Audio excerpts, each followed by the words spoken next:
कहानी का उन्वान, बूढ़े दाना की दानिशमंदी। एक खूबसूरत गांव के बीचों बीच एक पुराना बरगद का दरख्त था। उसके साये में एक बूढ़ा शख्स बैठा करता था जिसे सब बाबा हकीम दीन के नाम से जानते थे। इसकी लंबी सफ़ेद दाढ़ी, आंखों में चमक और चेहरे पर सुकून था। बाबा हर दिन दरख्त के नीचे बैठता, कुरान की तिलावत करता, आने वालों को दानाई की बातें बताता।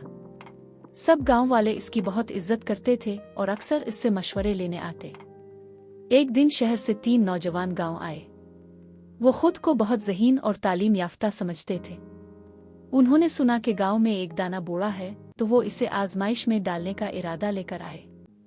पहला नौजवान बोला, अगर ये वाकई दाना है तो हमारी चालाकी पहचान लेगा। तीनों नौजवान बाबा के पास आए। उनमें से एक ने अपने हाथ में एक चिड़िया छपाई और कहा, बाबा जी बताएं, मेरे हाथ में जो चीज़ है वो जिंदा है या मुर्दा?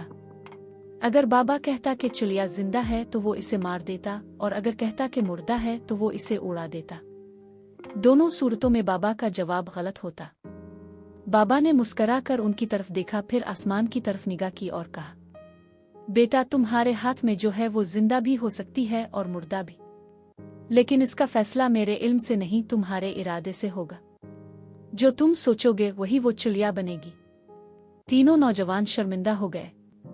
उन्हें एहसास हुआ कि वो किसी दाना शख्स को हरा नहीं सकते, क्योंकि असल अक्ल गुरूर नहीं, आजिज़ी में है।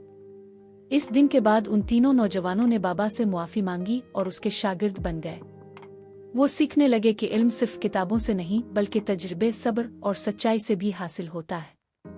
बाबा हकीम दीन का एहतराम अब और बढ़ गया और वो गांव में दानिशमंदी, आजिज़ी और सच्चाई की मिसाल बन गया। सबक: गुरूर इल्म को अंधा कर देता है और आजिज़ी दिल को रोशन। सच्ची दानाई वही है जो दूसरों के दिल जीते, ना कि उन्हें नीचा दिखाए।